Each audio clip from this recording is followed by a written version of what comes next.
Well, thank you, everyone who's already on tonight. And welcome to our Board of Education District 4 Candidate Forum. As you probably have guessed, this is the first time we've ever done a Zoom forum, and we may just find that this is just the way to go, you know. At least we didn't have to set up a lot of chairs. I appreciated that. And we can do it in the comfort of our own homes and wearing jeans if we want, you know, at least on our lower halves here.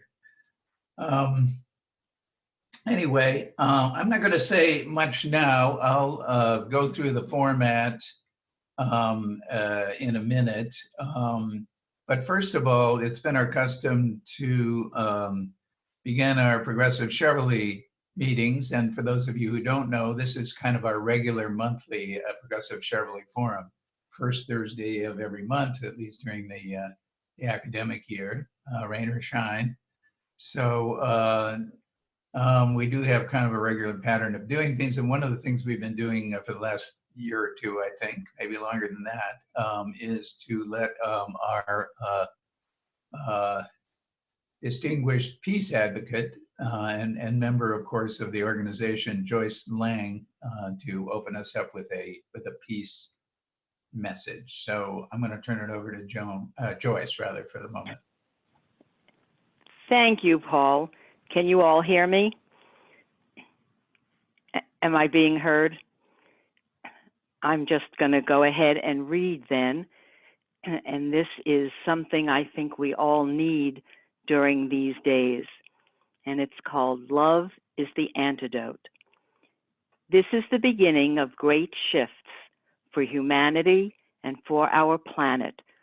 Forces beyond our control are asking us to stop, be still, and look deep within.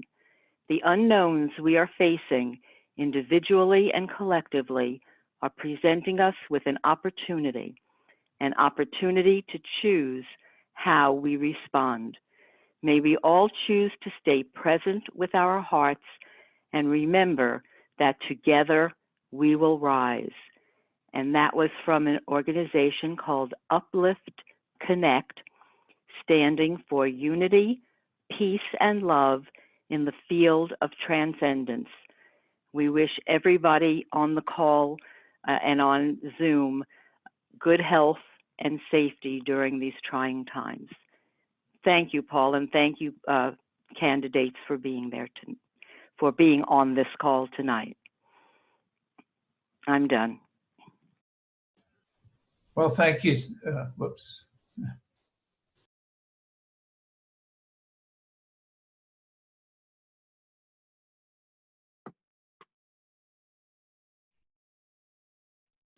Am I unmuted? Can you hear me? As I was just thanking Joyce, and I think we're doing something very forward-looking and indeed community building right this evening by holding this forum in spite of everything. So I like to think we're doing a little bit of already of what you're talking about there, Joyce, and thanks for that message. Well, next I want to, before again I get into the format, I think it's time to introduce our panel for the evening. And I'm going to do it in alphabetical order.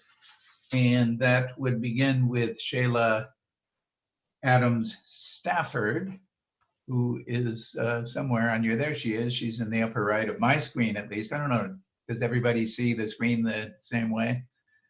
I hope so. And then we have Mr. Muhammad Ali, and he's up there on the top panel, and he's right next to Shayla on my screen. Maybe you can wave, Muhammad, so we can see you. There he is. And Trina Brown, I gather, has not arrived. Is that correct, Beth? Okay, I don't believe Trina Brown is with us yet. We'll hope she'll join us soon. And then we have Alethea Simmons, and there you are. Alethea is on the left, and the three down there. We don't have her picture at the moment. can you give us your picture, Alethea? Alethea, excuse me. Well, she's here, and we'll, I'm sure, be able to hear from her as the evening progresses. And then we have unfortunately, our fifth candidate, Mr. Brian Swan, is actually currently serving on the board, and as luck would have it, he is in a Board of Education meeting this very evening at this very time. So, but we're privileged to have Mr. Brian Swan, the campaign treasurer, and I'm given to understand Brian's brother, who is going to give us an opening statement on behalf of his brother. So that's our roster of candidates. And when Tina comes on, Trina Brown comes on, we will introduce her as well. I'm going to run through the format very quickly here for the candidates. And just so everybody knows what's going on, there will be an opening statement of 3 minutes, which should include, both some sort of a brief bio, if you will, since all or probably most or all of you are unknown to most of us on the call or on the video cast. So it would be good to have a little bit of biographical information, and then just a statement of why you would like to serve on the Board of Education, a general opening statement. So 3 minutes for that. And then we will, there will be a question, an introductory question for the Q&A portion of the evening, and I'll ask that question. It's one that comes from the club. And then we will open it up for questions from the audience. These have either been sent in already, or they can be, you can send those questions to the chat window through the Zoom group chat. And then, but they will all, to avoid sort of the cacophony, they will all be read by me. Sonia, did you want to chime in? They could also email if you are on phone and you are not here, and I'll monitor the email and pass those along. Excellent, good point, thank you. And what's the email address? What's that? What is the email address? Who knows what the email address I mean, is? I think the address that was given previously was my address. Yeah, just do the But you wouldn't Progressive be able to- Chevrolet address. I can, no, that's not gonna work. It's progressivechevrolet@gmail.com. Ah, okay, excellent. Thank you, Beth. Thanks. Okay, so that's the Q&A from the audience. And again, I'll be reading those to sort of keep it from getting too kind of chaotic here. Each of you will be allowed, each of the candidates will be allowed to answer each question, and we'll do that in sort of a rotation. We're going to line things up in alphabetical order just to try to keep this somewhat less confusing. And then we'll rotate, though, who starts each time. So if Alethea starts, I'm sorry, if Shayla, her last name is the first in alphabetical order. If Shayla starts and gets to answer a question first, then the next time Mohammed will get to answer the question. So I'll remind you of who's up and so on and so forth. But the order is Adams, Stafford, Ali, Brown, and Simmons. Excuse me. And would be Swan at the end if he were here. We do have a timekeeper here, as you can see in the screen. That's Sonia at the top of the screen. And we ask you to limit your responses to 1 or 2 minutes, just to make sure that everybody gets a chance to speak, and we get to hear from everybody who wants to ask a question. So I think, and Sonia will give you some kind of a audible warning, I guess, when it's time to quit. So keep an ear attuned to that. That is That'll be your warning. there's the warning. That's the audible warning there. And so be listening for that, candidates. So that is basically the format. Do we have any questions from the candidates? They're currently muted, so Oh, they're muted. They don't look like they have questions, the ones I can see. Anyway, okay, so we'll march ahead, and of course, if anything becomes confusing, they can always ask the moderator or the host. And before we do launch, and I do want to thank our host tonight, and that is Beth McKenzie. You're fortunate that I'm not doing this because it would not be going as smoothly. So it's great that she's able to do that, and I can focus on talking, I guess, and listening.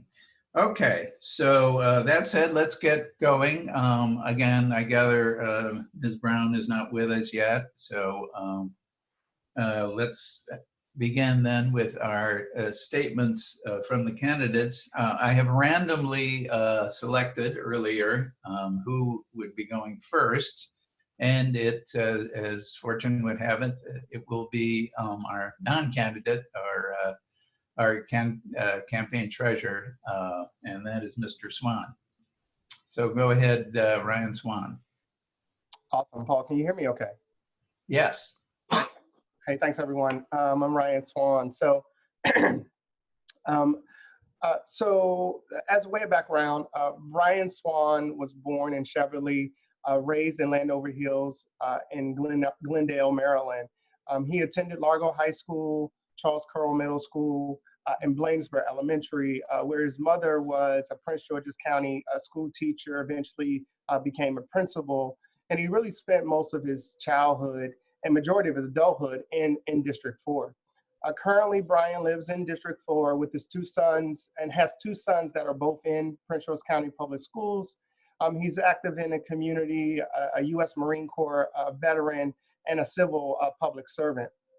Additionally, Brian earned his Master's of Public Administration and Master's of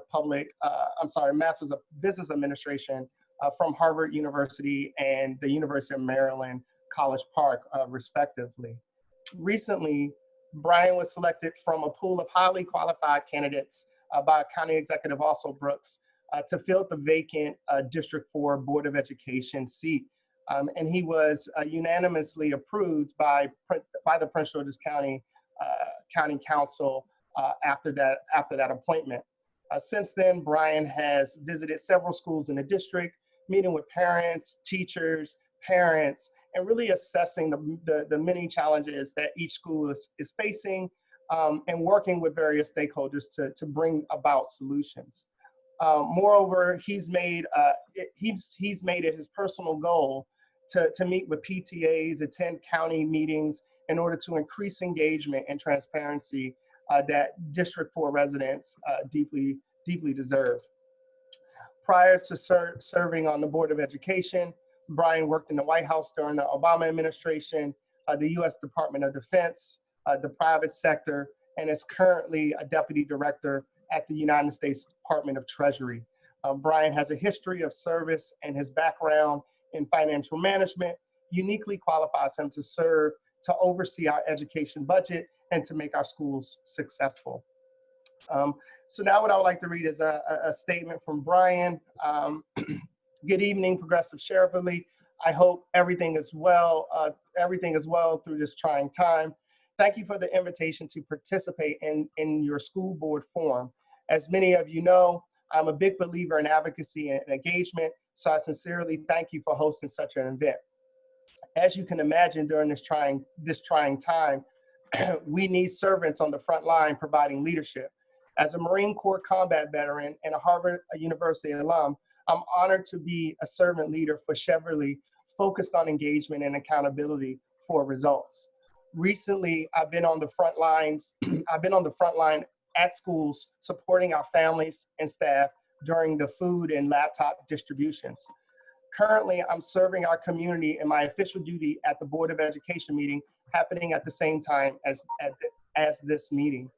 Therefore, I'm unable to attend, but I look forward to engaging with all of you at a later time. And in the interim, please see our website, swanforpgcs.com, for our platform background, education, and experience. Thank you for your opportunity, Brian Swan. I think I heard my time. I think that's, we can't hear you, Paul. We can't hear you, Paul. Thank you, Mr. Swan. And next, Shayla Adams Stafford. Ms. Stafford. Hi, can everyone hear me? I think so. Thank you all so much for this opportunity to speak with you this evening. I would love to share a bit about my background and why I'm running. So again, my name is Shayla Adams Stafford. I'm a career educator, mother, residing here in District 4. And I like to think my teaching career began when I was 12 years old. I was teaching with my family in Jamaica, where my family's from, and it was Vacation Bible School, and they ran out of teachers, and they said, Shayla, get up there and teach, and I was 12 years old. And I just caught the passion for education and really solving issues of educational inequity, and it stayed with me ever since. I went to Wellesley College, and while I was at Wellesley, I taught in Costa Rica, Mexico, Nicaragua, working with rural and urban students in public schools, particularly elementary schools, doing student-centered learning practices. I then went to Duke for my graduate program in teaching, and I taught at Hillside New Tech, which is a school that focuses on project-based learning. I taught there for 4 years, where I worked specifically on working with students on authentic, engaging, real-life academic experiences, and it really changed the way that I thought about teaching. From there, I moved back to Maryland, where I'm from. I'm from Howard County, Maryland. And I taught in DC public schools. I taught as a history and government AP teacher, and then I became an instructional coach. In 2015, I had the opportunity to speak at the White House on behalf of educators across the country about the use of authentic learning practices. And this really changed the trajectory of my career.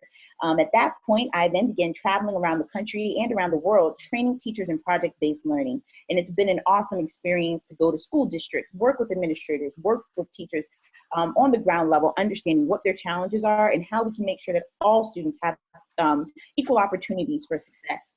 While I was a teacher, I realized that there were many issues that the school system couldn't solve itself. And so I started my own nonprofit, Remix Education. We provide mentorship for young women all across we have from Maryland, DC, all the way to Georgia, and in North Carolina, over 200 young women. We provided scholarships and technology for homeless students. In fact, we partnered with a university to provide over 150 parents with access to refurbished computers through our Computers to College program. And I also am a business owner. So I own an ed tech company, a software company, and we are an award-winning company. We recently featured on NASDAQ. And we focus on testing equity, the concept that you're not your test score, and that students should actually have tests that adapt to their needs. I was recently endorsed by the PGCEA, the teachers union here. And my passion, the reason I'm running is I'm a mom. I'm a resident, I'm an educator. And you know, for Prince George's County residents, for us to pay some of the highest taxes in Maryland and not have the #1 school system, I think that's a travesty. But I really do think there are so many amazing things happening in our county, and all we need to do is really coordinate. I'd love to leverage the national resources that I have to support our school system, and also really continue to focus on recruiting and retaining the highest top talent teachers to be in front of our students, upholding high curriculum, and also repairing schools and reducing overcrowding. I think, is that negative 10 seconds? Oh, sorry. Thank you so much. I couldn't hear the buzzer. Thank you.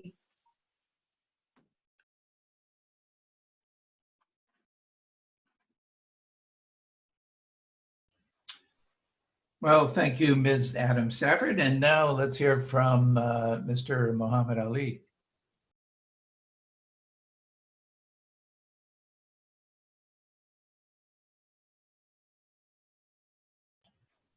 Muhammad Ali, are you ready? Yes. Can you guys hear me? Yes. Hello, everyone. Thank you, Beth. Thank you, Paul, Joyce, and Sonia, and everyone else who put this together, the participants as well as the candidates.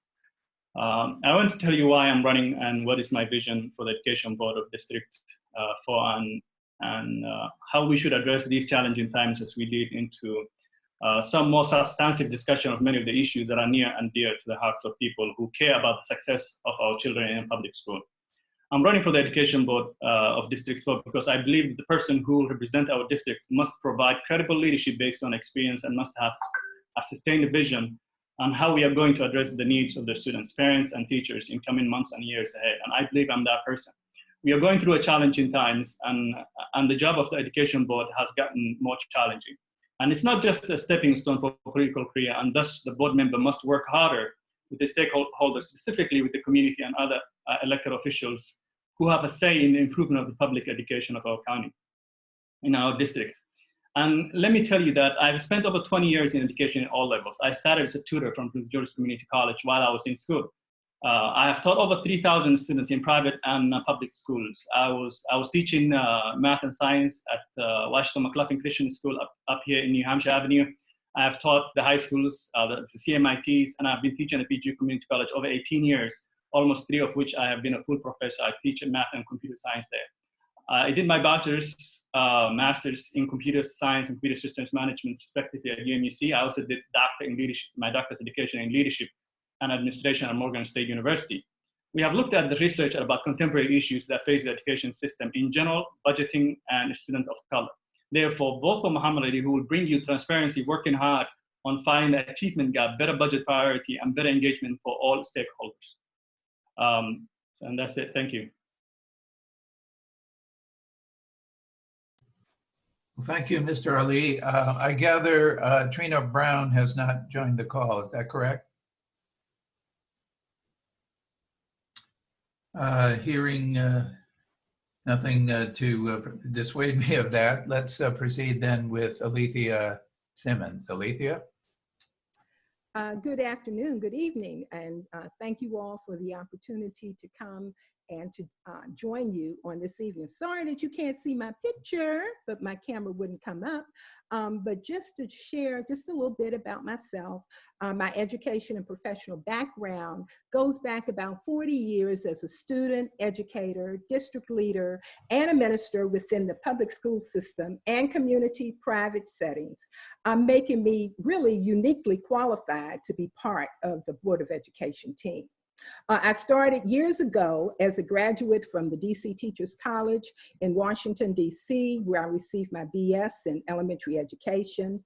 I then continued on to Trinity University, also located in Washington, DC, where I received my master's degree in guidance and counseling. Then I continued on to the Maple Springs Seminary in Capitol Heights, Maryland, and I received another master's in biblical studies. And then finally from the Liberty University in Lynchburg, Virginia, where I received my doctorate degree in theology. I began my career years ago as a classroom teacher within the DC public school system, and I happen to be a Washingtonian and a graduate from the DC public school system. I continued on as an educational counselor and program coordinator with a program in Washington titled the Educational Opportunity Center, where I had the opportunity to work with middle school students and high school students that were interested in continuing on to pursue their post-secondary education training, and along with some apprenticeship training too as well.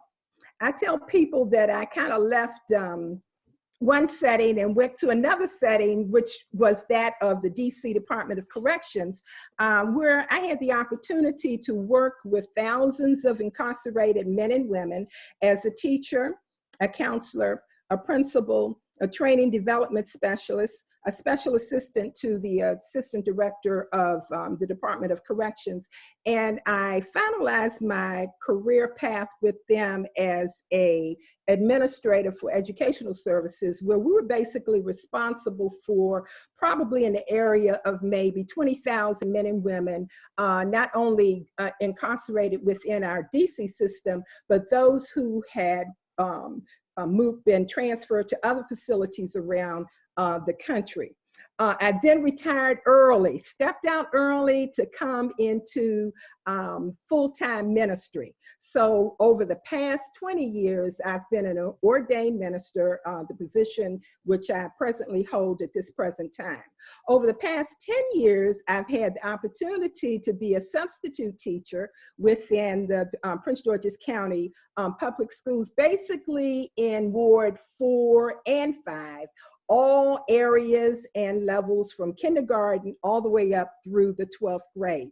I also hold the position of CEO with a nonprofit organization that I started, titled 7 Keys to a Mother's Heart.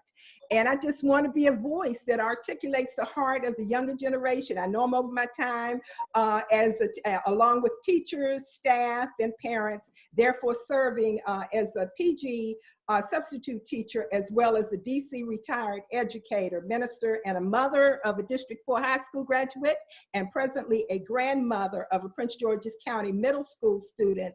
I know firsthand the cry from those who are often overlooked in our busy quest for academic excellence. Thank you. Thank you, Ms. Simmons. Now we will move ahead with the question and answer portion of tonight's forum. Just a reminder to those of you out there, we are looking for questions. So please, you can either put them in the Zoom group chat on the right, just type them in, or you can send them to, I believe it's progressivechevrolet@gmail.com. Is that correct, Sonia? Yes. Okay, great. Thank you. .com or .org? Okay. Oh, yeah, it's gmail.com. Yeah, progressivechevrolet@gmail.com or the chat window. Before we begin that, I just wanted to acknowledge we do have a dignitary attending the chat this evening, and that would be State Senator Malcolm Augustine from our district and my almost next door neighbor. So welcome, Senator Augustine. There he is on screen 2, and no, screen 1 on the right, near the top. All right, I'm going to kick things off with a question kind of from the group, and here goes. And the order for answering, we're just going alphabetically, so we'll start with Ms. Adams Stafford for the answer. But first, I guess we need the question before we get the answer here. Everybody hear me okay? Got it. The 2020 General Assembly, thanks in part to Senator Augustine, passed a landmark bill known as the Blueprint for Maryland's Future to fund public education in Maryland at a much higher level, and of course, including Prince George's County. As a member of the Board of Education, what specifically would you advocate for as the best ways to spend the additional funds when they become available? Ms. Adams? Thank you. Thank you so much. So I think that, first of all, it's wonderful that the Cameron Commission was able to pass such a landmark bill. I actually testified on behalf of educators and school leaders in support of that way back a couple of years ago. And what I would say is that, really the values that we have are that all students really need to have the high quality environment in order to have a successful learning experience. And so I would really think that those resources should be dedicated towards doing two things: reducing the overcrowding in our schools, in which many students are in classrooms that simply the teacher cannot differentiate for all of the different learning styles that are in the classroom when you have a class of 30 to 45 students. So I would really focus on doing that by the construction of new schools and the repair of schools that are dilapidated. There's really no reason why any student should be going to a school that has mold or that has dilapidated facilities. Even schools that don't have facilities that when I visit schools and I talk to parents, schools that don't have adequate bathrooms, don't have adequate water usage within their schools. These are things that need to be fixed immediately. A student really can't focus on the task in front of them and really engage with the work. If they're concerned if the bathroom will have soap, or if they're going to have an asthma attack because there's mold within the school. I think that those things create an environment that is conducive to learning. I mean, I can say as a teacher myself, teaching in schools that have not been up to par, that have, really had some serious structural issues, this is the major impediment. So I think that we should begin by looking at reducing the overcrowding of schools by the construction of new schools and the repair of schools that are dilapidated. So that's where I would begin to focus. I don't know if I have more time, because I certainly have some other thoughts, particularly our special education program. I can't see that very well. I'm sorry. I guess that means, oh, there it is. Well, thank you. Mr. Ali? Hear me? Yeah. You can hear me? All right. So how can we use the money? Annapolis just passed the P3 partnership, which is to build more schools. That is great. We definitely need to build more schools, and then that money also be used to renovate the buildings that are having issues. However, what I would suggest is that use that money, even if we cannot afford to build new schools, right? We can use that money and existing classrooms, if they are huge enough, and we are asking 30 students to be in there, divide that, use that money to kind of like maintain it. Divide those classrooms into a smaller class size so that instead of overcrowding the classroom, you have maybe 15 max in each classroom with one teacher, or 10 with one teacher, or 12 students, rather than having 30 students in the same classroom, because we are already short $600 million in this county.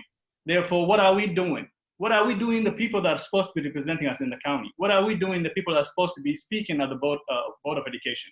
So this money can be used to basically, of course, build. They already passed that. They will be building more schools. Definitely, we should be asking that money in our district, number one. And then number two, basically use that money to renovate the buildings that are having issues, and also divide the classrooms that are too huge, so that we can at least, until we build more schools, temporarily kind of like improve the existing issues of overcrowding, which is to divide the class size. Thank you. Ms. Simmons? One of the things that I would suggest is I think that we need additional staff members. It can be in the form of classroom teachers, or either DAs that are there to assist the teacher. When you look at a lot of the curriculums that are being utilized now, teachers are expected to really expedite the materials that are being outlined. And it's often very difficult for them to be able to do that. Number one, trying to start off a classroom and needing to do some things in terms of disciplining children becomes very difficult. And consequently, by the time they can get their classes under control, the day is almost gone. And unfortunately, students then fall behind in terms of the information that should have been taught. So I think that some of the funds could go towards getting additional assistance in the classroom by hiring additional staff. Also, I go along with the other two candidates in terms of trying to renovate the classrooms and the school environment. Many of the schools are yes, quite dilapidated. The classrooms are deficient in terms of creating a conducive atmosphere for children to be able to learn. Many classrooms don't have heat or air conditioning. They're overcrowded. So certainly monies could go towards renovating some of the school buildings, in addition to building new schools. Thank you. Well, let's move on then to the next question, which came in previously. So you won't see this one if you're following the chat window. You won't see this one there. It has to do with special education. Will you work to increase the budget allotment for special education? And I'm kind of combining two similar questions. What is the most critical aspect of Prince George's County's public schools special education programs that should be addressed to improve the quality of services to children who qualify for these services? So critical aspects to be improved, and would you work to increase the budget for these services? And we'll begin this time with Mr. Ali.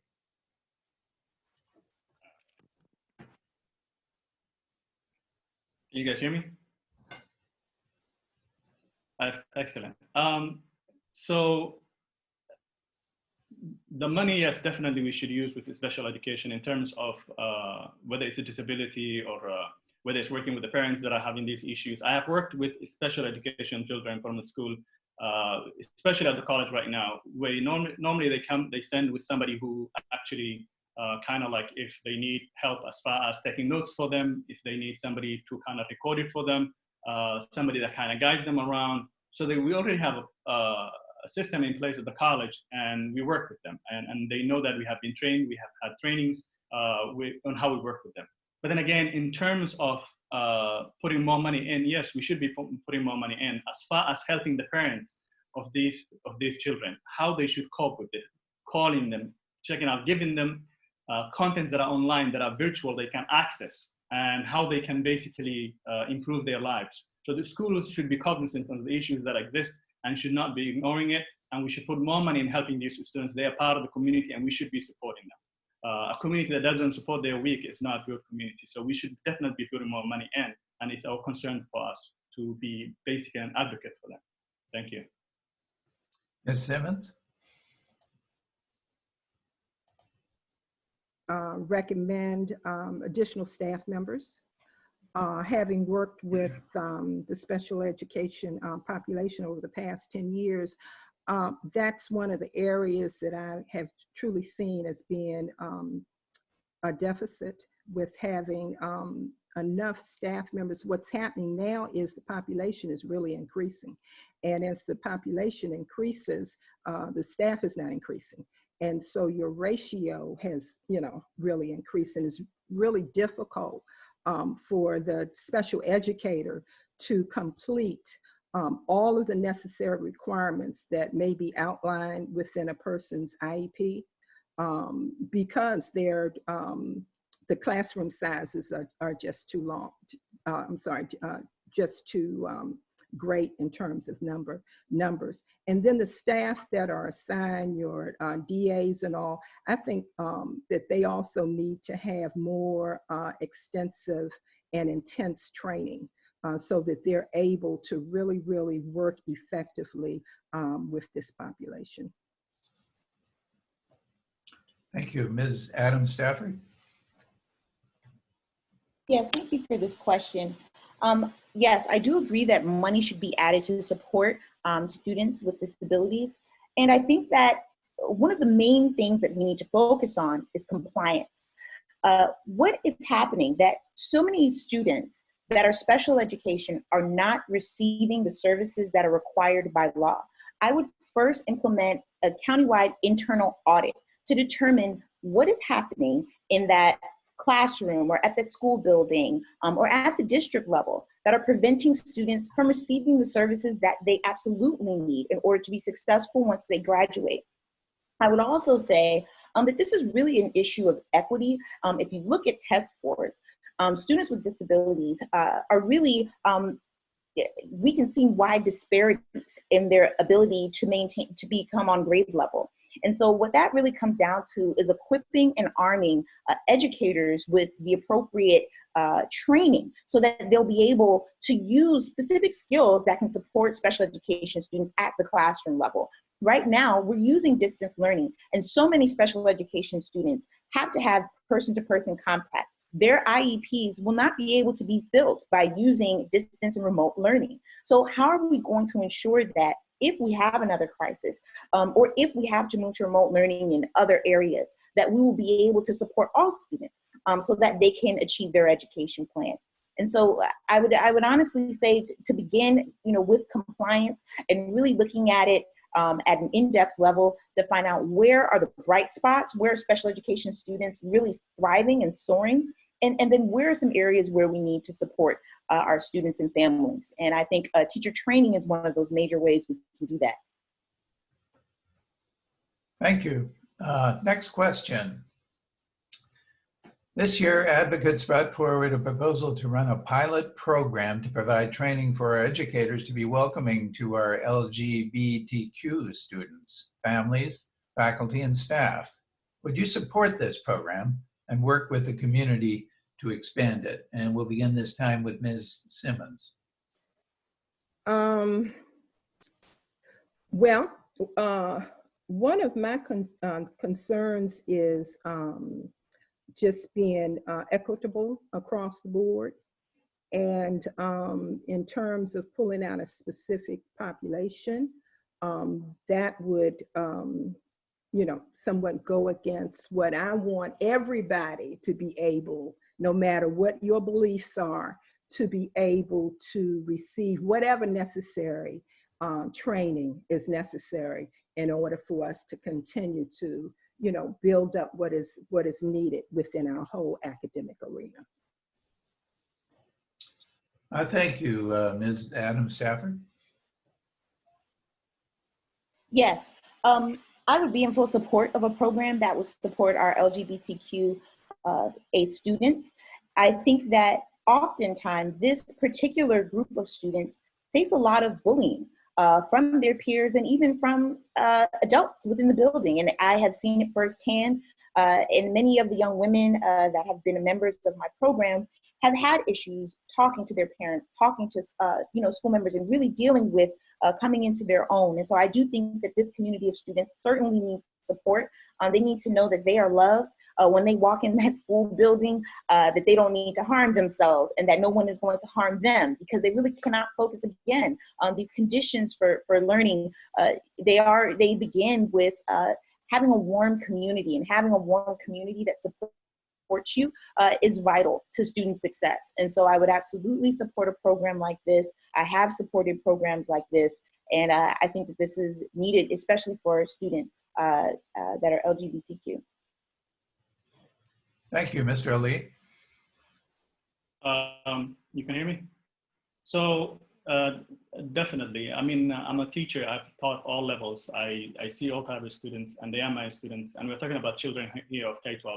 And therefore, we don't want them, or we don't want the parents to feel that they're kind of alienated. So definitely we need to support the students, their children. Our goal is basically to give them the best education. And that's what we are striving for. So they shouldn't, and the parents should not feel any alienated, definitely. Thank you. Thank you. Next question. What is your position regarding the French immersion program for K through 8 students? And this time we begin with Ms. Adams Stafford. Yes, I think the French immersion program is an awesome program. I think that I've talked to a lot of parents who are super proud of their students and the fact that they're able to be bilingual. We know that bilingual education is very important. I myself speak Spanish. I do believe that we need to have programs like this throughout the district and several schools. Innovative programs like this really, they're coveted. And I think that parents and family members, they want to be able to engage their students in this and not have to travel long distances to go to specific schools or hope that they get into specific schools. And so I do think that the expansion of innovative programs like this are desperately needed within our county. Thank you, Mr. Ali. So definitely, I do support that. I mean, I'm an immigrant. I also speak few languages, and I definitely support that. And with the Commission on Innovation Excellence in Education, that's now called Kirwan Commission, which is a huge program for the state of Maryland, 3.9 billion, has points where we definitely will cover. And part of this includes having teachers that are talented in all areas. Number one, training teachers that are qualified and paying them better. I mean, it's at a base of 60,000. So definitely trainings for teachers that are qualified. Number two, teachers that can teach different subjects, different languages. Montessori being this French type of programs being part of it is definitely, I do support it, yes. Thank you. And Ms. Simmons? I certainly do support the French immersion program. I've worked with students that were actually part of the very first program that was instituted within the schools in Prince George's County, and watched them matriculate through high school as well as college. And they were able to actually use a lot of the skills that they learned in that particular program. So I am in full support of that particular program. Thank you. Next question. What would be your first action to improve the overcrowding in our schools? And this time we'll start with Mr. Ali.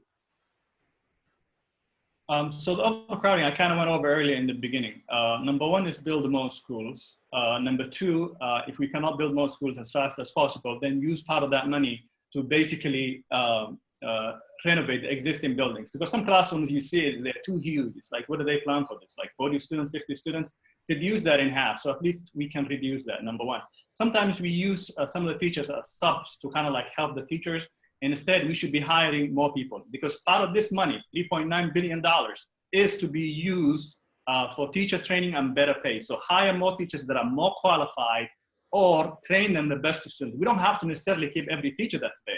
I mean, how are we going to compete in the 21st century? And yet we have teachers that are not qualified. We're not giving them the right training. Therefore, reduce the class size, to build new, of course, part of this part, the P3 also, partnerships, also building new buildings. But part of that money should be used existing classrooms, resize it. I mean, whatever we can do to make it a smaller class size, I am for that. This is number one. This is an issue. We cannot have 30, 40 students in the classroom. So that's where we should be using that money. And number two, we are already short each child $4,500 in Prince George's County, while Howard County already has $2,500. Prince George's County already short our public school $600 million. So what are we doing? We should be going out and getting our money, and so that we can properly use it. Okay, our kids should not be a second-class citizen in their own county, in their own city, in their own homes. They are Americans. They are born here, or their children. They should not be a second class. We should be giving them the best education. Therefore, we should be asking for that money so it's used the right way. Thank you. Thank you. Ms. Simmons? I think we may need to look at rezoning, and because you'll find that even neighborhood schools, you may be overcrowded in one school, and then the school which is closest to them they may be underpopulated. So I think we may need to begin to look at unzoning throughout the county, as well as trying to come up with some creative ways of rethinking how we actually do school, that we may look at maybe changing class schedules, and you may have earlier class schedules and then rotating to later class schedules, and just how the school day is scheduled. So we may want to look at that, and may want to begin to look at distant learning. With the epidemic that we're in right now, we're finding that we truly have to look at outside the box and try to devise some creative ways on how we do education today. So number one, rezoning, and then two, look at some new creative ways of actually how we schedule our school day. Thank you. Ms. Adams-Stafford? Yes, so I think that when we look at the issue of overcrowding, we really need to think about, where does this start from? And I think that one of the major issues that we have here in our county is overdevelopment, to which we are building and building homes, but we're not working with other groups within the county, the parks and planning and what have you, to create laws that will prohibit someone from building an entire development without building a school system, a school that will accompany the students that will live in those homes. So I think that requires a lot of collaboration, a lot of reaching out to different agencies to bring them together, to really look at forecasting, how can we prevent this from happening in the future? In addition to that, the construction of new schools is very important to reduce overcrowding, but then also looking at how we can create more jobs for people to work within the school to support existing teachers. So for instance, supporting educational aides, creating more room for paraprofessionals within the classroom, Additionally, lateral entry programs that can help people work that are in a different profession, possibly transition into being a classroom teacher. And as we think about the many people that are within Prince George's County school system that are not certified, the Board of Education really needs to take a strong role in providing certification pathways for those educators, providing them with stipends, study opportunities so that they can receive the certification. So we have the highest qualified teachers in front of our students. I'm a nationally board certified teacher, and I understand what it means to be certified in your discipline. And those are the types of things that we really need to push for as we think about expanding in recruitment and hiring and retention of teachers. Additionally, thinking about incentivizing more teachers to come to our district. People that live in Prince George's County teach in other districts because they're paid more. There are other opportunities for teacher leadership. How can we incorporate that into what we give to teachers that come and teach in our county to bring more teachers to work here with our students? So those are some of the things I would prioritize in terms of reducing overcrowding schools. Thank you. Next question.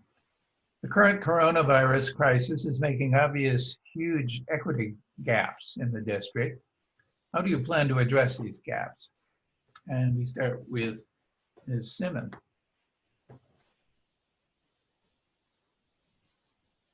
Okay, we're in very difficult times today. We're experiencing some things that we have never experienced before, and every day changes. And once we get to the conclusion of this, and we will have victory, we're going to need to come together to the table and begin all disciplines, all hands on board from all arenas and all disciplines, come to the table and begin to talk about different ways in which we can address the situation on hand, because I believe that things are going to be different once we get to this point.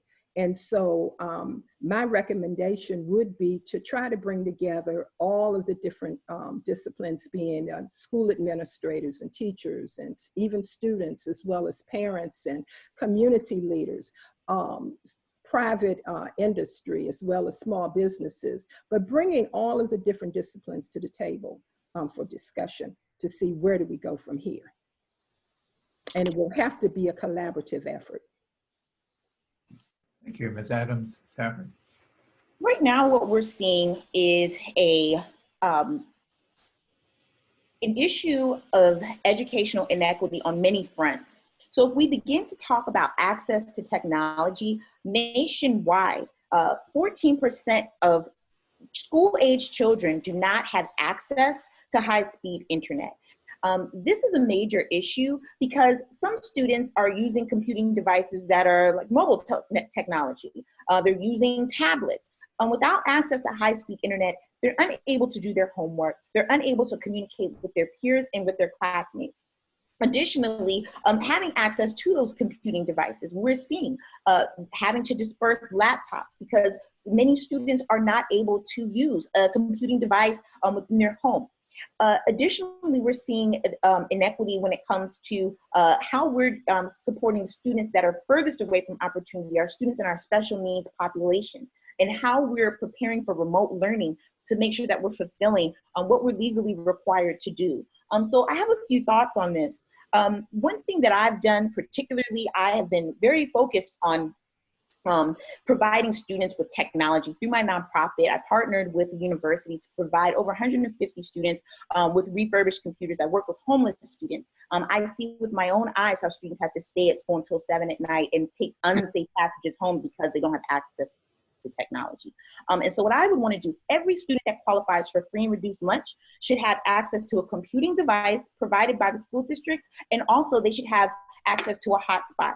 There's a company called Kajit that provides schools at a discounted rate a hotspot. Every student should have a hotspot. No student should be sitting in the parking lot of McDonald's trying to use their free Wi-Fi to do their homework, which is happening. And so I do believe that when we talk about educational inequity, we have the resources to ensure that every single student in Prince George's County has access to high-speed internet and a computing device.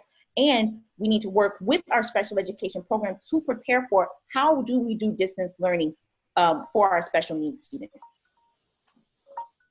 Thank you, Mr. Ali. As Morgan Freeman says in the movie Impact, I think it was late 90s, we will prevail, life will go on. Well, the issue is bigger than us. There are other big companies that basically said we will give free internet, and we are a society that are very reactive. It has been on my platform that we should be using technology in the classroom. Students that are that go to charter schools, they do get laptops. Students that go to tag school, like Glen Arden Woods Elementary and so forth, they get technology in the classroom. But the students that go to a normal public school, they haven't had, maybe they see a computer once a week. So this is what had been a concern for me. I mean, my background is IT. These kids should have had computers from day one. So now we got that email from the county saying, yeah, come pick up your laptop. This should have happened. Why are we reacting? Remember, we are already short $4,500 that we should be spending on each child in Prince George's County. We are already short, while other counties have extra, like $2,500 in Howard County. So I have been advocating for that. So do we have to get this type of a virus for us to wake up and say, yes, we can provide laptops now? So it means that we could afford the money. So the money had never been trickling it down. It had been held. What were we planning on doing with that money? All of a sudden, every child can pick up a laptop. This should have happened a long time ago. So number two, we should be providing. Yes, there are some companies that stepped up that says, yes, we are going to give them free internet. That is great, but what is the long run? So the families, especially in our county, in our district, there are people that are below the poverty line. We should have been supporting this money, use some of that money that they deserve. It's their right that they should have been used as far as giving them internet, as far as giving them internet access, as far as giving them laptops and so forth. And besides that, we should be providing them services that are interactive while they're at home. Because sometimes, yes, we are handing out laptops, but do they know how to use it? Do we have somebody, a place that they can come 10 at a time, and we can quickly give them a quick training on how to do it and the resources that we can provide? Because some of these children, they don't have any role model, anybody to help them. So basically, yes, thank you. Thank you. So on to the next question. How would you eliminate violence in Prince George's County Schools? And this time we start with Ms. Adams Stafford. So one thing that I'm very passionate about is ending the school to prison pipeline. This really occurs when we have no tolerance, zero excuses policies within our schools that perpetuate violence. I think that a lot of the violence that we see within the school building often stems from outside neighborhood beefs, from schools that students are using technology within the school. There's a lot of cyberbullying that's happening. And so one thing that I would do to really solve some of these violent issues are, number one, are using restorative practices and giving teachers adequate training in restorative practices and restorative justice models within the school. I also would leverage what we have throughout the state of Maryland in every county, which is a mediation and resolution office, a mediation and resolution resource. And so within Prince George's County, we have trained mediators that can come into a school system and they can help to diffuse situations before students come back from break, before they are able to escalate the problem, and even bring in family members. I know that this organization is centered on peace. My mother is actually a trained mediator, and this is something that my family is very serious about. We should not leave it up to teachers to try to mediate conflicts that are very deep and very serious and often can be violent, because often those mediations go awry. Let's bring in, instead of using school resource officers, let's bring in people that are trained in community conflict and resolution and teach peace building skills to our students within the schools. And so that's one idea I have to end the school to prison pipeline, in addition to having a strong emphasis on not only restorative practices, but trauma-informed instruction. We know that many of our students are coming from areas of high poverty, domestic violence, many different issues that can actually impact your brain. Studies show that trauma can impact the brain in the cognitive way, the way you learn. And so I will say trauma-informed instruction is something that teachers need to be trained on as well. Thank you. Mr. Ali? Thank you. So this definitely requires that we put money in here in two areas. Number one is to basically train the teachers on how they deal with this type of situation, but they cannot handle it. Therefore, we need to put money on counseling. We need to put money in behavioral management. And number three, we need to bring security to kind of help out if the situation escalates. But before it reaches that, we need to we need to have a training to the teachers where they have compassion to these students, because there was a training that had been done on biases. And what they found out was that 50% suspension rate, the suspension rate had reduced or came down to 50% when the teachers were given a training on just biases alone. Therefore, we definitely need money put in towards training the teachers.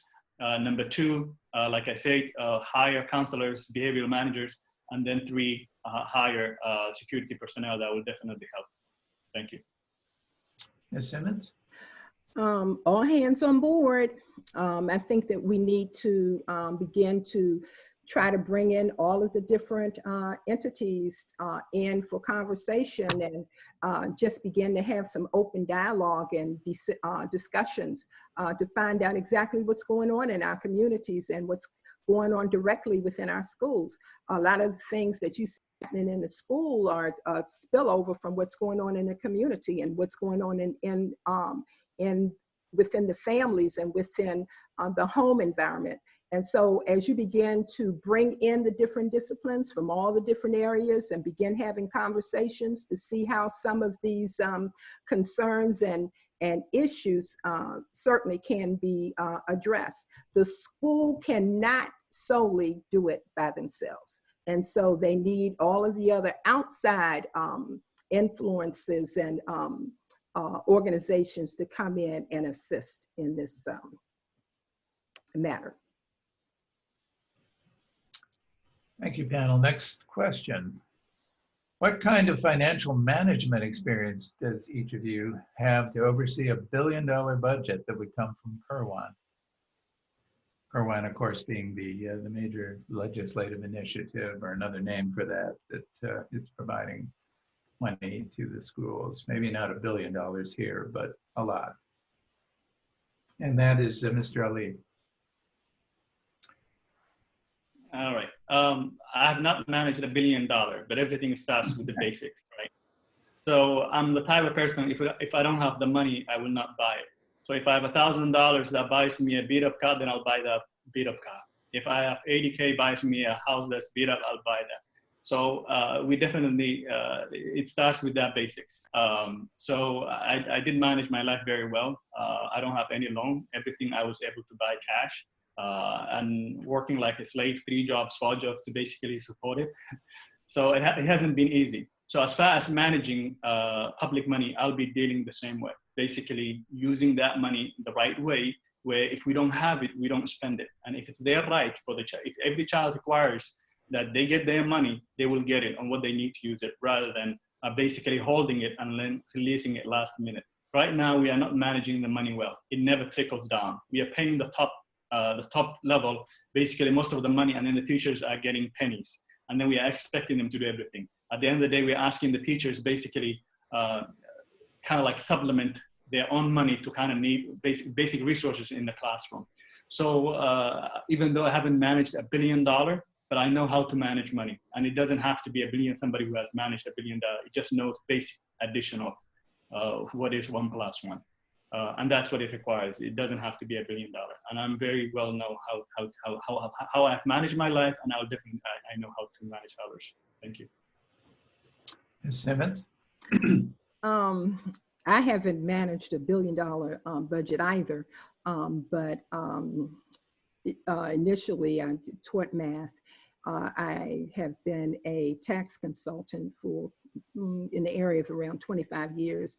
And but did manage multi-million-dollar budgets for the Department of Corrections to the point where I was one of 3 persons selected to teach the District of Columbia's budget to different community groups throughout Washington, D.C. And Ms. Adams Stafford. Yes, so I want to just start by thinking about what the budget is before I talk a little bit more about my experience. So as we know, the school CEO, they are, in charge of the day-to-day budget as the CEO.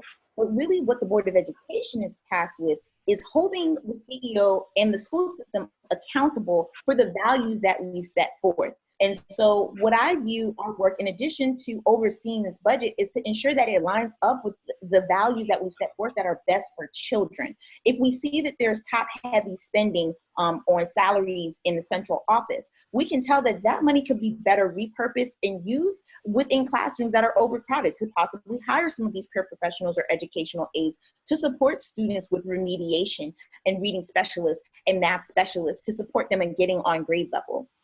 Through my work as a business owner, I do government contracting, and I work overseeing a budget and a large team of people that work on providing educational services. Also, as a nonprofit leader, I took my nonprofit and I scaled it to several states. So I do understand systems of organizations. I have received large grants as a nonprofit leader. And sorry, that's my 1-year-old making some noise right there. But yes, I do have experience with budget management, but I just want to be clear that when we talk about the budget in this sense, it's not only that, but it's also the accountability aspect and not being afraid to speak truth when there are expenditures that don't align with the priorities to really support all students.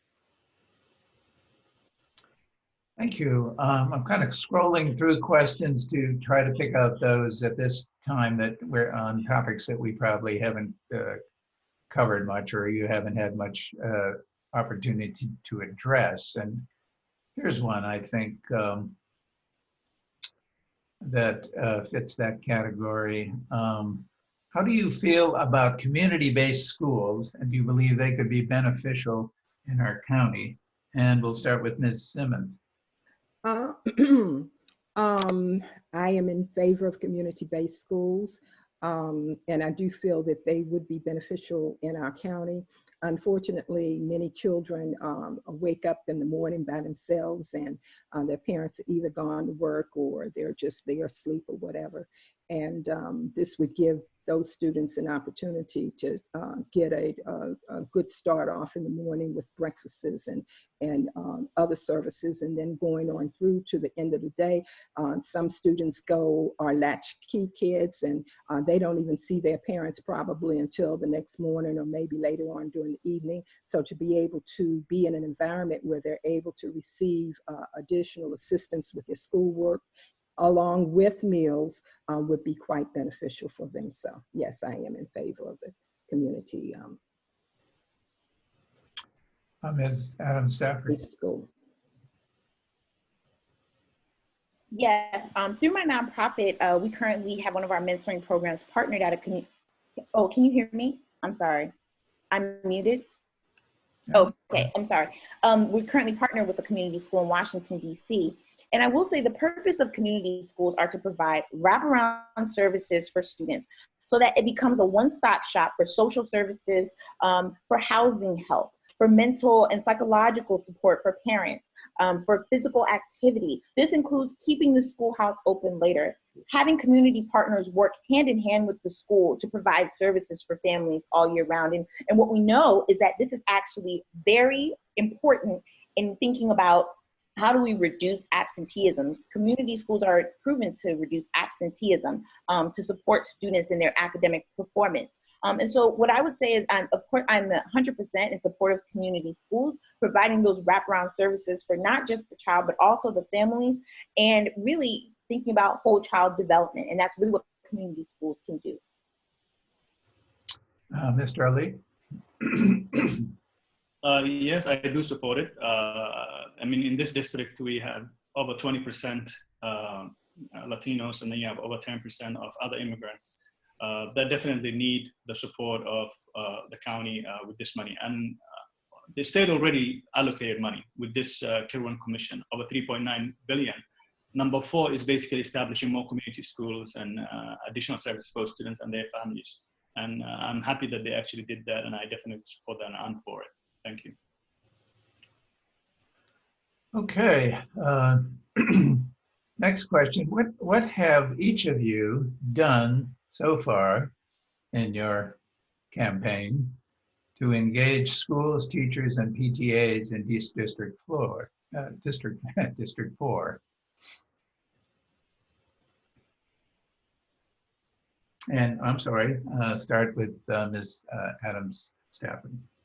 Yes, so I've attended several PTSA meetings, and I have talked to students in both English and in Spanish, talking to them about the concerns that they've had, talking to principals and teachers, really engaging with them about some of the core issues that they found.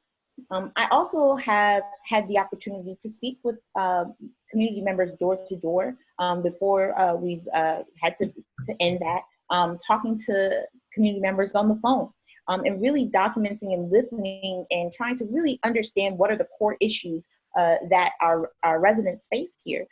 In addition to that, I have established a really strong community on social media in which I've been getting out tips daily to parents that are now struggling with at-home learning. And many members of District 4 have reached out to me and said that my daily tips and resources that I've provided to them have been very helpful and useful. And so talking to parents and family members through speaking to them on the phone, through working with them door to door, attending PTSA meetings, and also attending after school evening activities at different schools, not just PTSA meetings, in civic association events, which I hope to continue to possibly do in a Zoom format going forward. But these are some ways that I've connected with community members. Mr. Ali. So I have visited already to some of the voters in their homes, talking to them, making notes. I have teachers and basically volunteers that kind of help me basically going to them and talking to them, making notes of it. There were a couple appointments that have been canceled to meet the PTA, even though every school don't have PTA. So this was an issue that I thought that we need to tackle actually in the future, especially in our district. There was another civic meeting that I was supposed to attend that was also canceled. So these have been issues, but instead I replaced that with going to the homes, onto the voters, and basically talking to them and making notes of the issues. Yeah, that's what I've been doing so far. Thank you. Ms. Simmons? I have been attending quite a few civic and community meetings, as well as, during the process of campaigning, speaking with people as well, door to door, and folks that I have had the opportunity to meet at different venues, and being a substitute teacher within our school system for the past 15 years. Of course, I'm right there on the front line and speak with parents as well as teachers and administrators quite frequently, and know the concerns and problems that they have. And as important, being a parent and a grandparent of a child that is a student in the school. And so I'm been active with my civic association, and we have been trying to tackle some of the concerns that have been addressed relative to our school system, and trying to address those concerns by working with the PTA. Now, one thing I did find is that most of the schools located in District 4 do not have active PTAs. And so that process was pretty difficult, as well as our community churches in the area too as well. Thank you. I would just observe this is going to be a challenging time, I would think, to run a political campaign. Door knocking, at least, would be difficult, I would think, at least in the short term. But it looks like you're all making plans to reach out in every way that you can, and good luck with that. I think it's important, of course, that we hear from all of you on a regular and sustained basis leading up to June 2nd. Next question, and we'll lead off here with Mr. Ali. What is your position on school resources officers in the schools? Can you explain that one more time? In terms of the school resources officers, which I understand to be kind of there to, kind of maintain order. Is that a fair way to characterize that? So this is kind of going back to that question earlier that we had about managing behavior with the students. Right. This comes out of basically hiring the right people and finding more resources.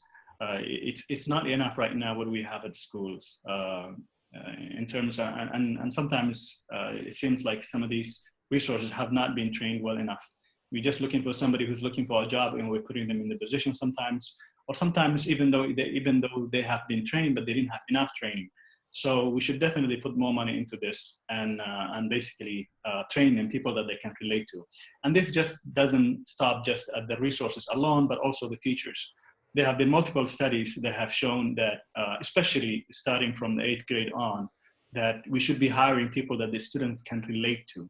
Whether these are resources, whether these are teachers, meaning that if a student had from 3rd to the 5th grade, someone that they can relate to, meaning like somebody that looks like them, their probability of being successful is 13% if it was one teacher that they came across or one resource, and then all the way to 33% if they had encountered 2 people they can relate to, meaning 2 people that kind of look like them.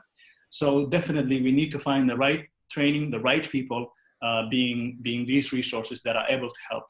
Sometimes, we say students have behavioral issues. It's not necessarily behavioral issues. It's just that they are looking for attention. And sometimes they get this attention or they get this respect from somebody they can relate to, especially Black boys.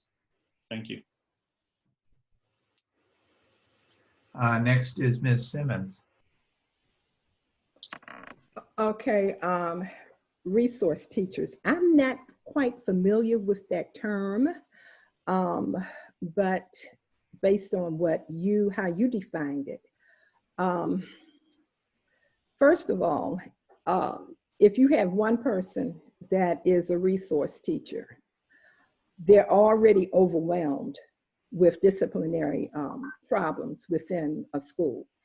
That could be in the elementary school level, middle school, or high school. They're already overwhelmed with the numbers of disciplinary problems and concerns that you would find in any given school.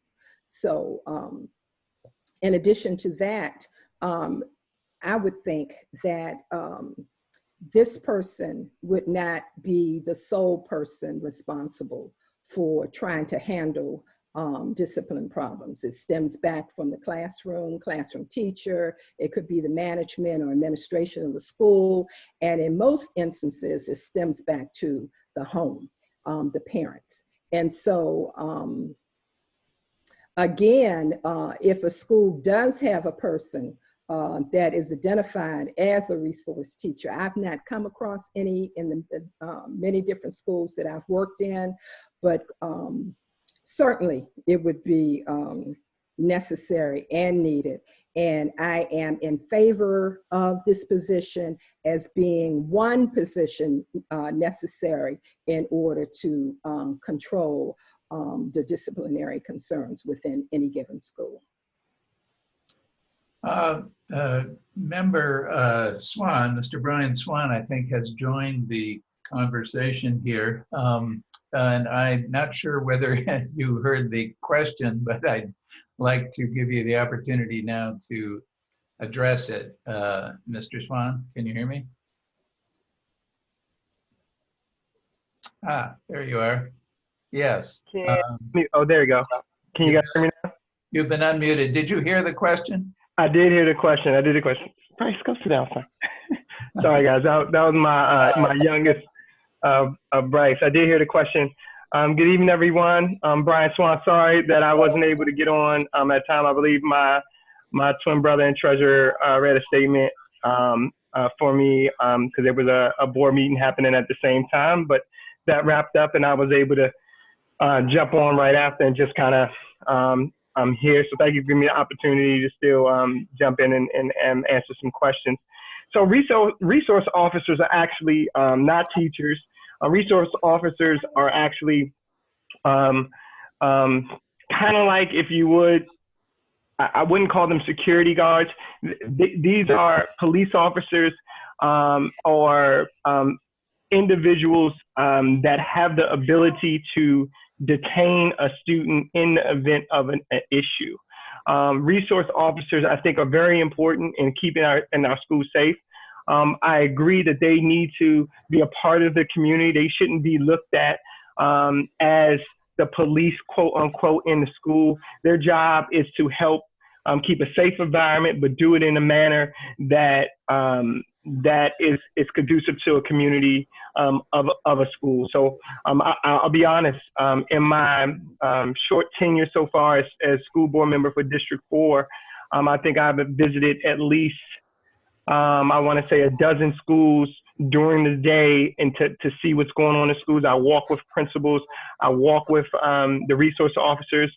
The one that jumps out right now in my mind is Duval High School, which is not actually in District 4, but it's a lot of our students that live within District 4 go to Duval High School, and they need more resources.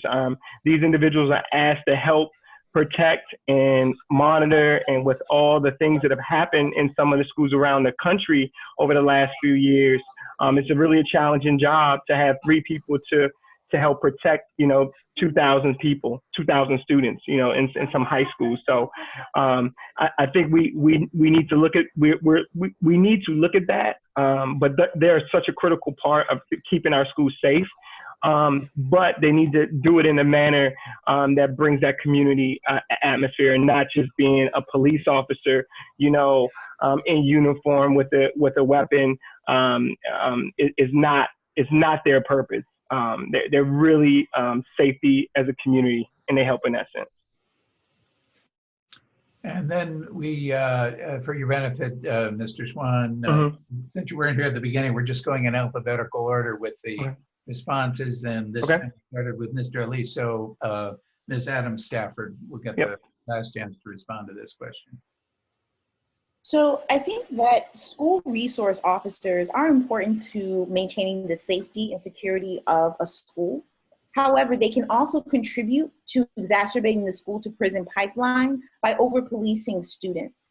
I have worked in schools for over a decade, where school resource officers can either be a gateway for many students to forming better relationships with adults and authority, or they can just simply reinforce systems that keep students entrenched in the school to prison pipeline. I want you to just imagine that you're a student and you're coming to school to learn, and you have to go through a security guard, and you have to have weapons abatement and someone questioning you on why you're here, what you're doing, why you're not doing X, Y, or Z.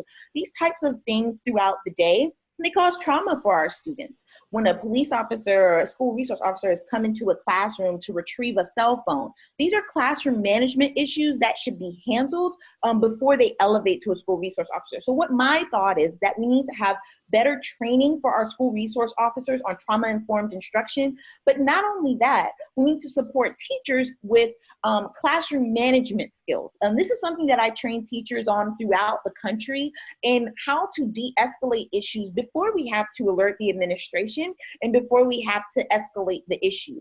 How can we do some of these work and establish these relationships? Is really what it's about. It's about relationship building. If you're not able to talk to a student in your classroom, and you have to call basically a police officer into the classroom to control the classroom, there was not a relationship built there in the beginning, and maybe the work that's being given to students is not rigorous. If there are large lags of time and just really idle time for students, yes, there are issues and problems that are going to come up that can be unsafe. So on one hand, I do think that school safety is a major, and it's important, and we need school safety measures put in place. We also need proper training for our school resource officers to better understand and relate to students. And we also need to help support teachers with classroom management so we don't have to escalate to a school resource officer, and possibly using resources like mediation.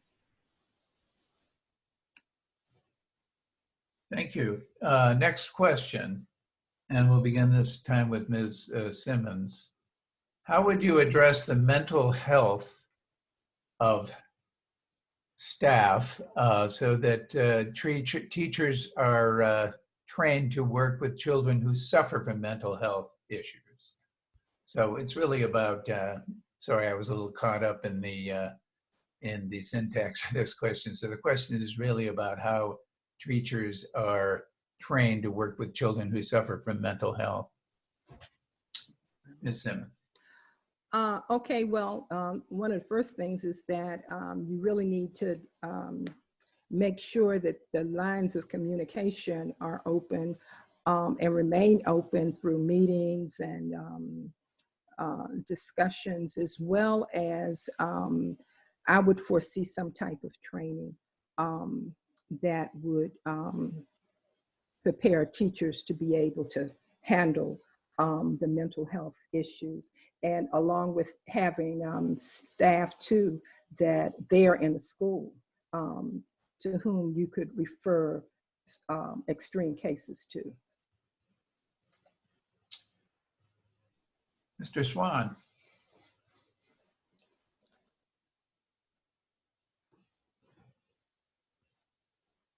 Member Swan, do you hear me?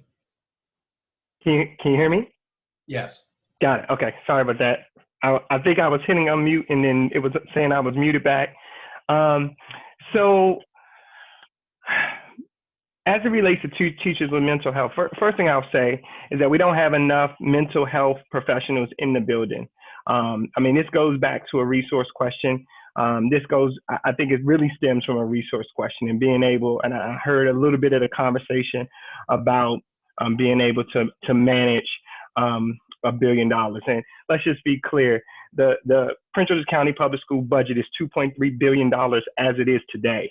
And with the Kerwin Commission and the Build to Learn Act that has recently made it through the House and is on the desk of the governor, will add another almost $2 billion or so above that. So we're talking about a budget that we're overall upwards over $4 billion, excuse me.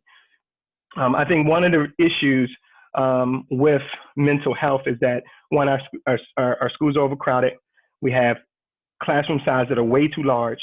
And so even with the right training, and I believe a lot of our teachers have had significant training, but even with a class size of 35, 37, almost 40 kids in the room, how do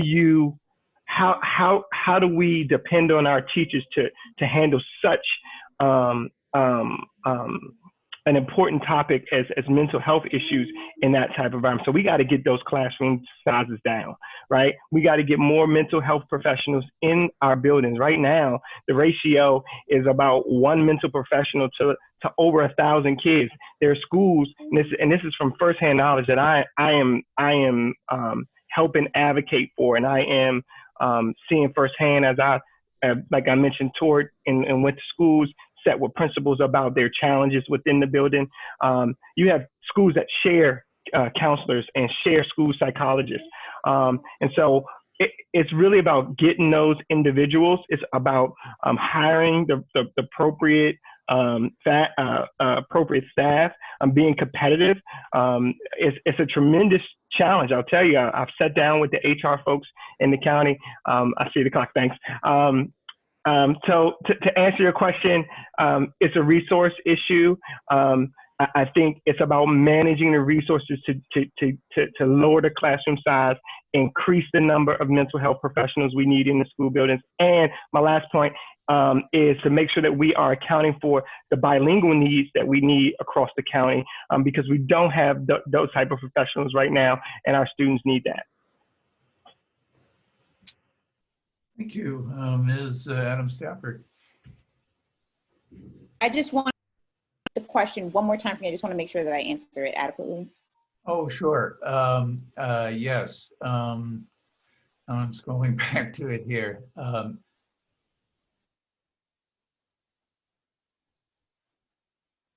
Yeah, help me here. I'm moving on to the next question. That was the pipe up, anyone here? It's handling mental health needs Mental health of issues. students and the teachers and students in school. Thank you. So training for teachers or whatnot. Thank you. Yeah, so to begin with teachers, one thing that we have to understand is that teachers, as they are dealing with student trauma and issues that they're facing daily, they're recipients of what we call secondhand trauma.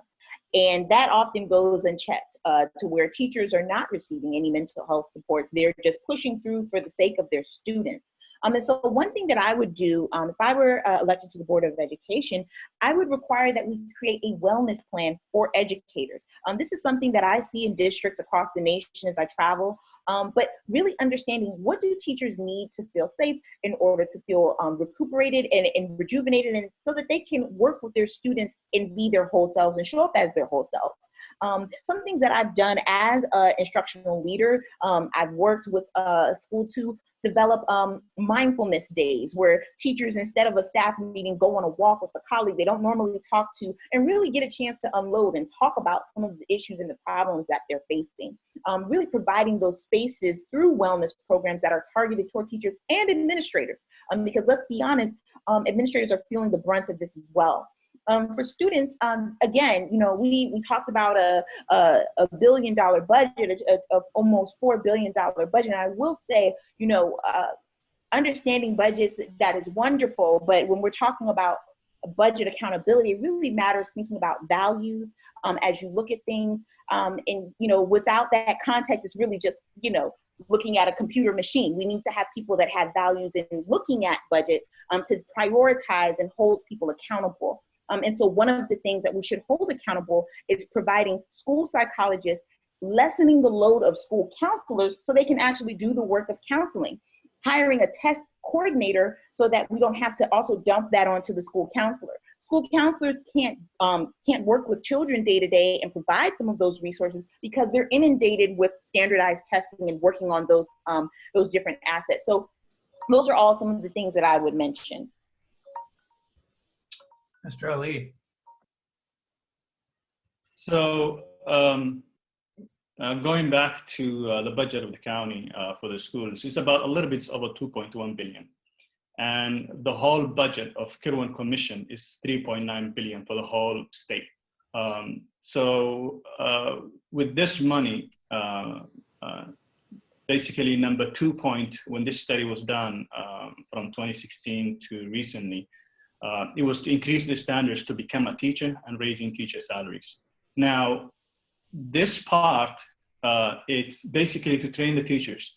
And when we train the teachers and give them professional development, it does two things. One thing is basically to protect themselves and the students, because these trainings, they said that training that merely informed about stereotypes have reduced 50% of the suspension rate for Black students. So the trainings definitely help. But it's not, we cannot use a hammer for everything. The teacher cannot do everything. Therefore, some of this money should be used to basically hire well-trained counselors, well-trained behavioral managers, so that the job is kind of divided. It's not their job to basically manage behavior all day in class. It's their job is to basically work on building the brain, and it should not just be managing behavior. That's why some of the money that these schools, the county gets, should be used to hire more counselors and more behavior managers, people that are trained to do this, the psychologists, people that know their stuff. And that's what we should be using the money towards too. Thank you. Thank you. And now we're going to just maybe backtrack just a little bit. Unfortunately, I guess Mr. Swan was on the call for a while before we recognized that he was there, and he missed the opportunity to respond to some questions. So I think I'm just going to hit on just a few, 3 or 4 broad topics, give him a chance to weigh in on those. And then if those, the other candidates though, when he's finished, if there are additional things you would like to add, we can, certainly make room for that as well. So I'm gonna just hit these as just sort of broad topics.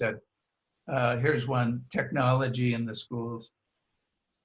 Technology in the schools, I think, in the current situation that we're in right now, is obviously a huge thing. But you're talking about a huge system of 136,000 students. The funding, I think that we need to have one-to-one devices is critical throughout our school system. Some schools are there because they're Title I schools, which means that they have significant portion of their population is free and reduced lunch. But I think every student should have a device. I think this day and age, for our kids to leave from Prince George's County School and be competitive like I was in 1998 from Largo High School, I mean, we have to put these devices in kids, and they're using them, right? And if we want them to be cutting edge and kind of be competitive, especially in this region, we have to move towards that. But then it goes back to, okay, where are the dollars going to come from to do that? When the ages of our school system is 60 years, our buildings are on average 60 years old across the system, and we're busting at the seams in a significant portion of the county. We need new schools. Our issue, we don't have competitive pay for our teachers and for our mental health counselors and school psychologists. So these are competing priorities, right? These are things that, as a board member, that when we look at that budget as recommended from the CEO, we have to make some decisions about where those priorities lie. And when you're talking about something on the scale of, $2.3 billion right now, over the next five years, we're talking about upwards to $4 to $5 billion. I think my experience in managing budgets that large with competing priorities that I do every day now at Department of Treasury as a deputy director of financial management, I think it uniquely positions me to be able to get the best value for our students, for our teachers, for our communities, that really we're all paying for, right? Because it's all our tax dollars that are going into the school system, and we got to make those choices. But as far as technology goes, we need to embrace it. We need to embrace, and unfortunately, we're being kind of forced to do that now. But it's something that I've always been very, very supportive of, and we got to continue to do better and do more. Any of the others of you want to chime in? Anything additional on that topic of technology? Yeah, I'd like to say it seems as though we're changing the format a bit. I know that we all were on at 7, and I know that you, Member Swan, you joined at 7:30, so I'm not sure how we kind of changed the format here. But I will say one of the things that I think that we should particularly focus on when it comes to technology are the inequities when it comes to the distribution of technology for students. And as I mentioned earlier, really access to high-speed internet, not just computing devices, access to high-speed internet is very important. And so in addition to partnerships with large companies, we also need to think about how we can use hotspots to plug into mobile devices. Not every student is going to have access to a tablet or a computer, but so that they can still access their homework and engage with their peers and engage with their educators. I think that there are several companies that do this really well, including Kajit, which offers this particularly to Title I schools, so that all students can have this opportunity. When it comes to thinking about technology within schools, it's not just about having the technology in school. What we're talking about is a fourth industrial revolution where there are more computing jobs in this region, more IT jobs in this region than there are skilled workers. So what we really need to do is think about building the capacity of our students to actually compete at that level. So programs within schools that are going to teach students the basics of IT, to understand truly what it means to understand coding languages.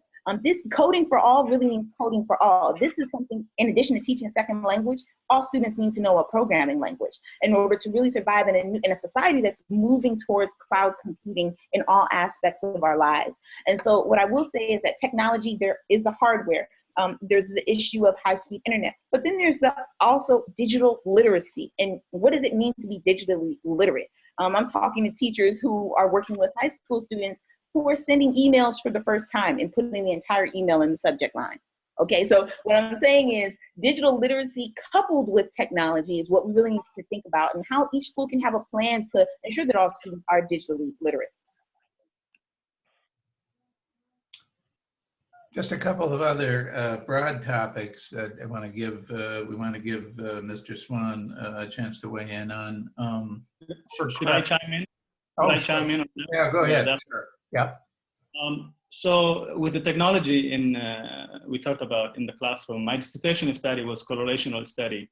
of 4 types of interactions. And this was student-to-student interaction, student-to-teacher interaction, student-to-technology, and student-to-content. And then finally, how was student satisfaction? As I mentioned earlier, technology is the platform running that the students should have a computer. Everybody should have a device, and everybody should have a connection. Not just that when coronavirus happens, all of a sudden we are giving out laptops. We know that we had the money. How come we didn't use it? And we were only giving these laptops to tag schools. Yeah. So every child should have had already. Every child is already shocked that we're not spending enough money on these students already. So technology is very important, but giving this technology alone is not sufficient. I'm a computer program teacher and a cloud application engineer. And I know how to use the technology, and it has its pitfalls. But after giving this technology, the essential part is having teachers that have been trained how to use this technology to teach the students so that they interact with their students is vital, very important. So that, because if we want to compete in the 21st century, they need to have technology. They need to know how to use it, and we need to train them. Forget about competing in the 21st century. We cannot even compete with Howard County and Montgomery County. And we are saying that we have been going these issues, and we know that our graduation rate is very low. And we keep saying that we got 1% up, 2% up, that's not improving. What are we doing with this money? And what are we doing? When they come to the college, they have to take a test and remedial courses. These American citizens, they have to do a reading class again. They have to know how to use a computer again. They have to learn math again, remedial courses. They spend over a year just doing remedial courses. This shouldn't have happened. And the people that are in there, they should have advocated for this, and they haven't been advocating for it. Therefore, you need a fresh mind that can make a change, that can pound the table. Thank you. Next topic. Overcrowding in the schools. Mr. Swan. Me? Can you guys hear me? Yes, okay. Overcrowding in schools. Listen, you know, I hate to continue to repeat myself, but this is a topic that is absolutely a resource problem. But it's a resource problem in several ways that I think you got to really understand the broad perspective. We have had a lot of growth in Prince George's County in a lot of ways. We have had a lot of development. There's funding that is supposed to every time a new development is built, right? There's a school fee per dwelling that comes to the county, right? And then the county council and the county executive, right? You know, they actually give the money to the board. I mean, to the Board of Education to implement the plan. But to address overcrowding is we just need more schools. I mean, there's just really no way around it. We could say that we can try to add on an addition to some schools, but when you look at the actual data, when you look at the actual blueprint of our schools and the land that we have that our schools are on, we just don't have enough space. The buildings that we're housing hundreds and hundreds of kids in weren't designed, 50 years ago to fit that many kids. So it's really a challenge of resource management. It goes back to making sure that we have good initiatives, and how we do it is more important, right? It's not just about being able to oversee the money, it's about your execution, right, to accountability, which I'm really, really passionate about. One thing that we're doing right now is called a P3 initiative, which is a public-private partnership. This allows us to leverage the money that we do have to build schools faster. Traditionally, before this year, schools were being built on average one school every 3 years. A P3 partnership, which I'm a very big advocate of, will allow us to build 18 schools, okay, in 7 years. That's about 3 schools per year. That is dramatically going to change our capacity, lower classroom size, get our students in up-to-date, state-of-the-art facilities that they deserve to learn and thrive in. So I'm really adamant and really excited to be a part of that process. And we really need folks that can look at that data and help execute oversight, hold folks accountable to get the results, and move us in an exponential way, because our growth in the county is exponential, right? And so we need to have a plan execute that plan to help with that growth curve so that we can actually lower the size of classroom sizes. Thank you. Others candidates want to respond quickly?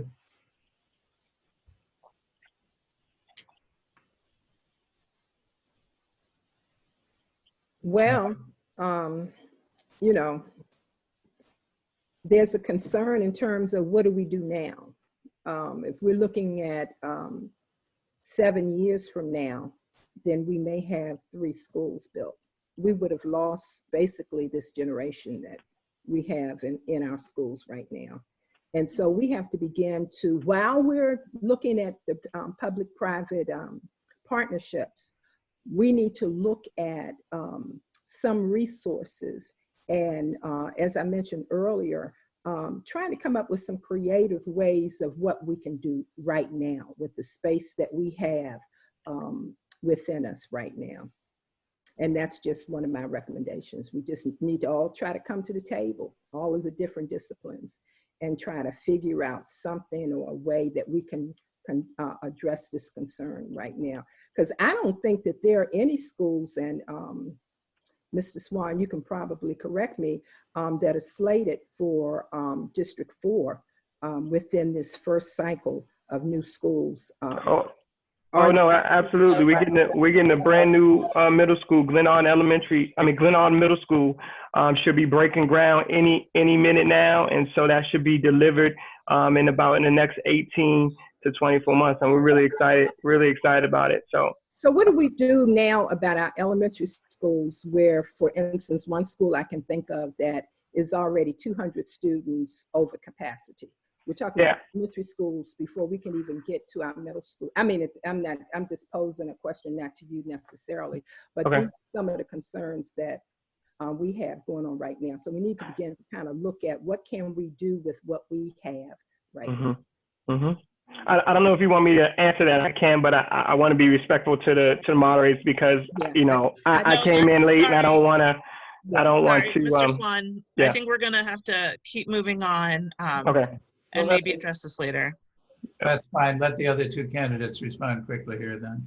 Yes, so one thing I mentioned, in addition to the construction of new schools, we have to weed out the root of the issue, which is overdevelopment without proper planning and coordination between other elements of our county, so that we don't continue to build new homes and developments without having a plan for how we would float students into a school feeder pattern.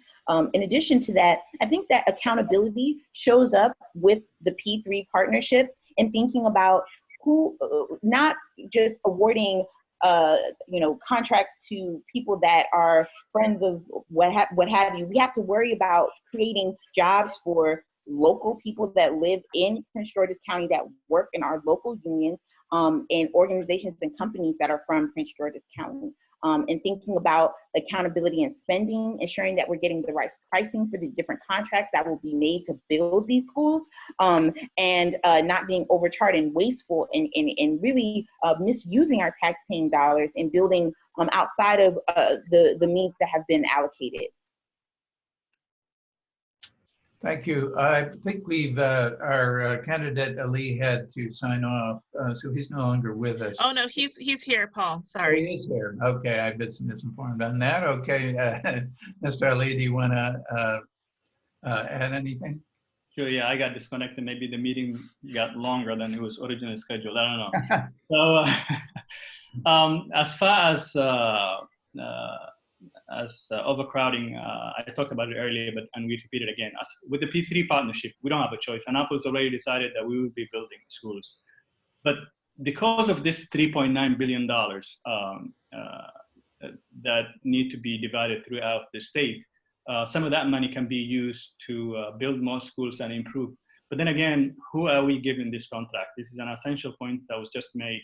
And I want to ensure that this money, whether we are improving or building buildings, is never going to our local contractors, is never going to our local businesses. And if we need our students to do better, we have to have businesses that we can partner where they can actually go get internship, get community hours, whether it's local contractors, whether it's local businesses.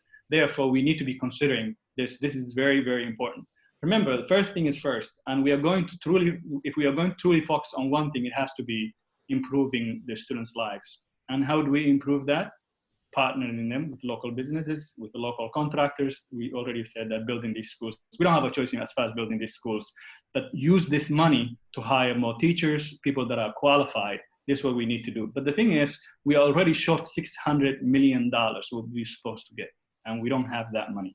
Each child, I mentioned it earlier, is already short $4,500 in Prince George's County. Our graduation rate is low, and when they come to college, they are not prepared. What are we doing? Are we just using this position to be a stepping stone?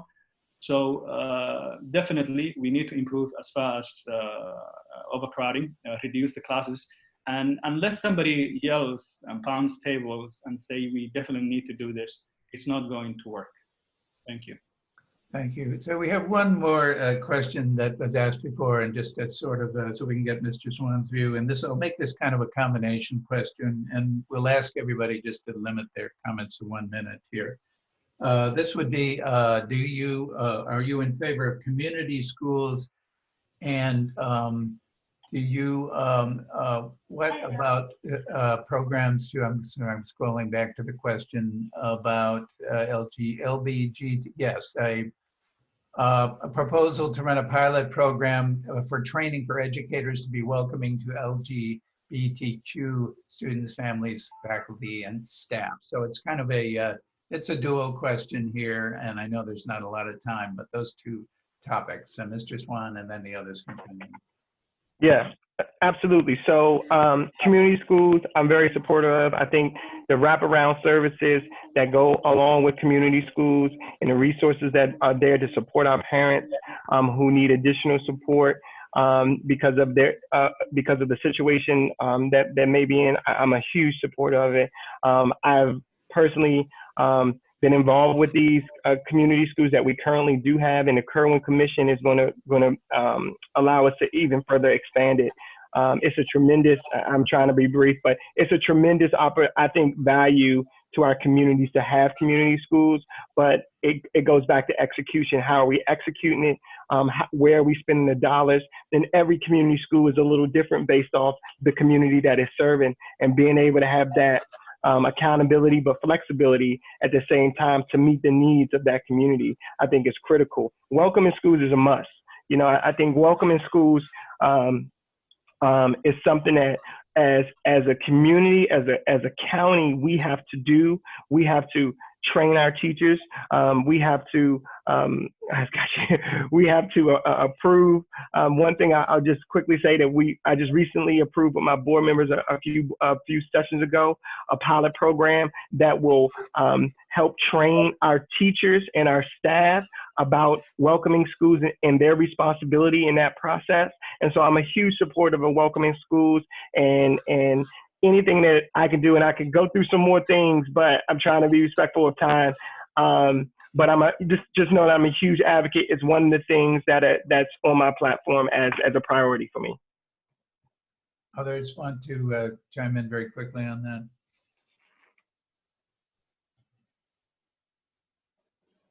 that? Yes, as I mentioned before, community schools are important to provide wraparound services for students and families. And we think about providing families with access to social services, housing support, access to mental health supports. All of these things can be housed within schools. And those are some of the work that I've done as an instructional coach within schools to support in setting up those types of community partnerships to really support students and families and actually receiving the services that they need for whole child development. Another thing that I'll mention in thinking about welcoming schools, really one of the reasons why we need welcoming schools is because our students in our LGBTQA community are often bullied. And bullying, it can lead to many other drastic effects on young people, especially as they're growing and maturing. And so I think that in addition to teacher training, we really need to think about education, about how to support these students as they come into the building, that they feel as though this is a place where they can be themselves, that they can be loved and honored and welcomed, so that they feel that they're part of the community. Other candidates want to comment on that question? Sure, although I've talked about it earlier. Well, community schools with this part of the Kirwan Commission, they are $3.9 billion. and we have issues of asking our own share of the money. So number one, we have to ask that money so that we can actually implement it towards the community schools. In this county, we have over 20% of Latinos. Sometimes I have talked to a teacher who mentioned to me that we are returning students to their parents.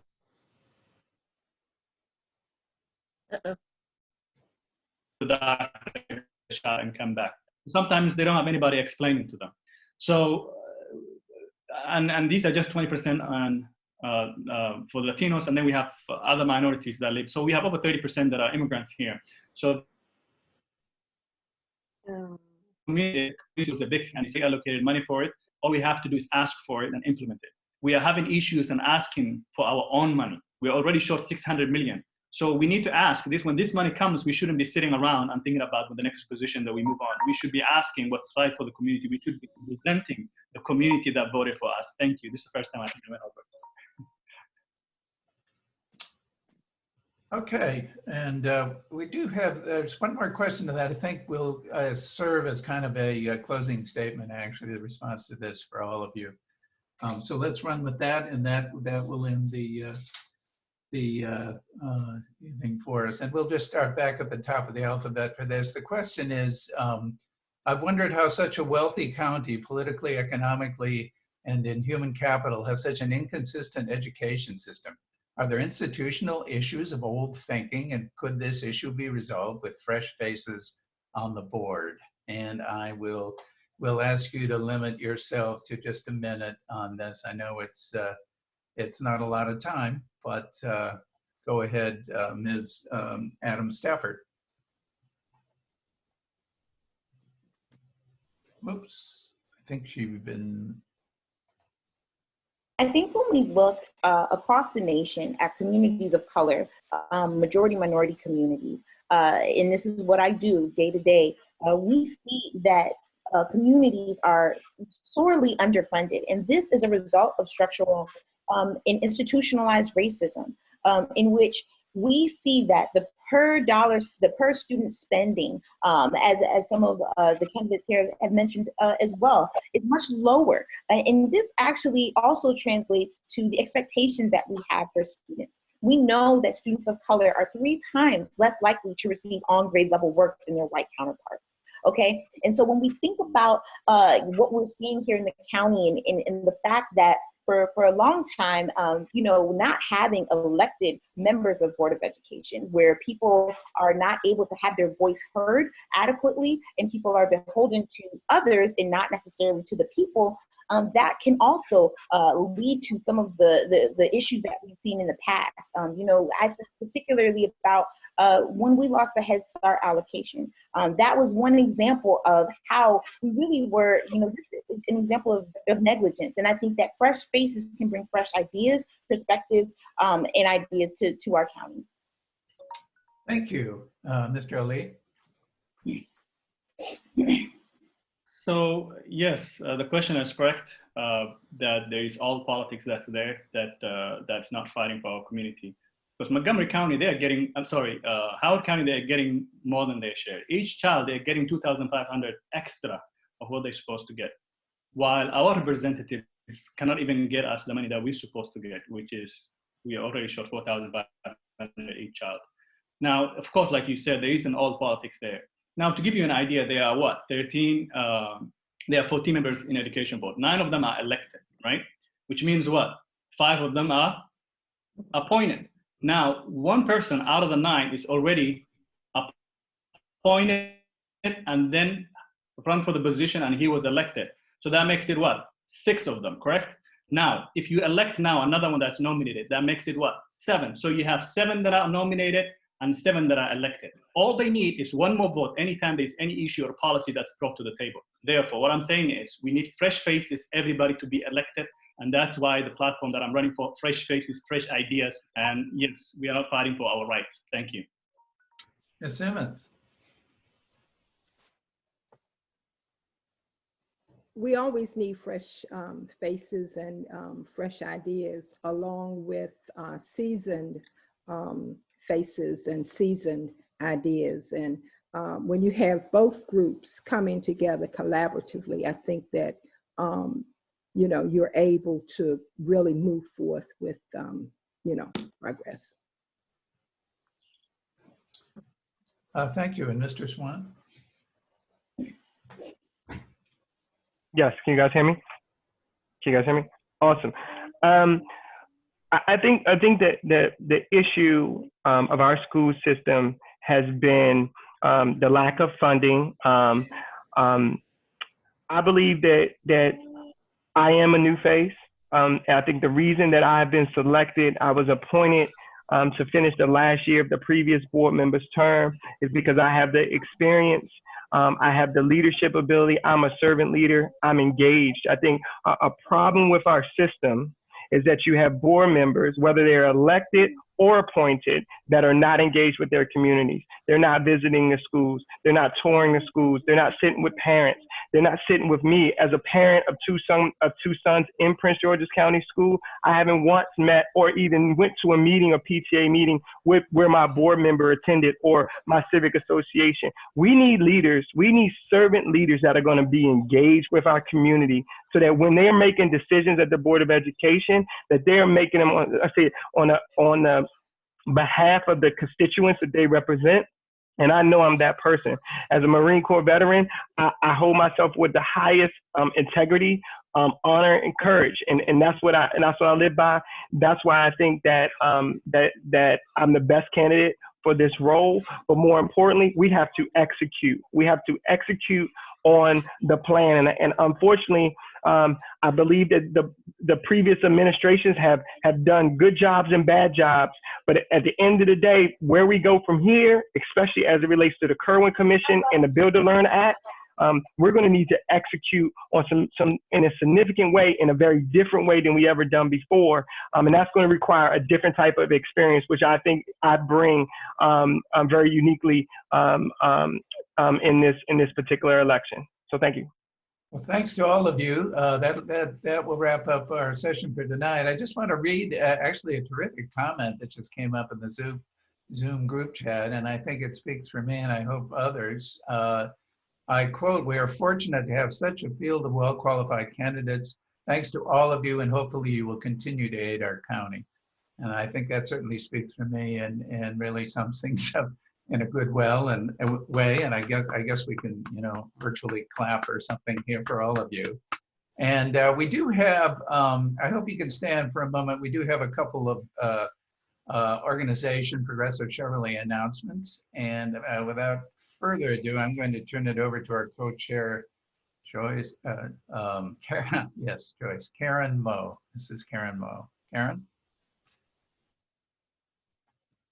Hi, everyone. Thank you so much, Paul, and everyone who participated in our first Zoom meeting, and a big thank you to Sonia and Beth for making it happen. I just really wanted to let you know that our organization, Progressive Chevrolet, that we have our monthly forums, and we're going to be hopefully continuing this forum with a focus on education. We have tentative plans for May 7th to speak with Teresa Dudley about the community school program, and we are seeking a speaker from Moms Demand Action to speak about school safety issues. So I think that we are a very engaged community, and I really appreciate our candidates for the school board joining us today. And with that, thank you very much. Okay, thanks again to our candidates, and good luck with your campaign. And thanks everyone for joining us. Before everyone leaves, don't forget to fill out the census. Yes. Fill out that census. I think it was already due, right? Yesterday was Census Day, so everyone fill it out, please. Good night.